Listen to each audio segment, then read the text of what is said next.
পরপর 3বার রাজন আত্মহত্যার চেষ্টা করেছিল ঘুমের বড়ি খেয়ে গলায় রশি দিয়ে। বাবা মাকে নানানভাবে প্রেশার দিতেছিল মোটরসাইকেল কেনার জন্যে, কিন্তু বাবার পক্ষে অসম্ভব ছিল একটি মোটরসাইকেল কিনে দেওয়ার। বাবা চাইনিজ কোম্পানিতে চাকরি করে, একটি ড্রাইভারের, খুব বেশি বেতন হয়তো বা পায় না।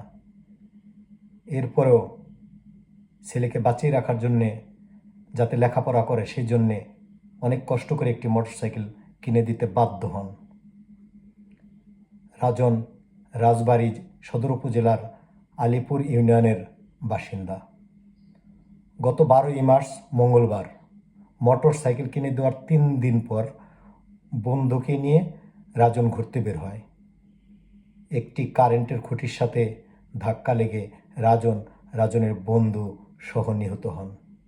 ঘটনাটি খুবই মর্মান্তিক। মোটরসাইকেল কিনে দিয়েও ছেলেকে রক্ষা করতে পারল না।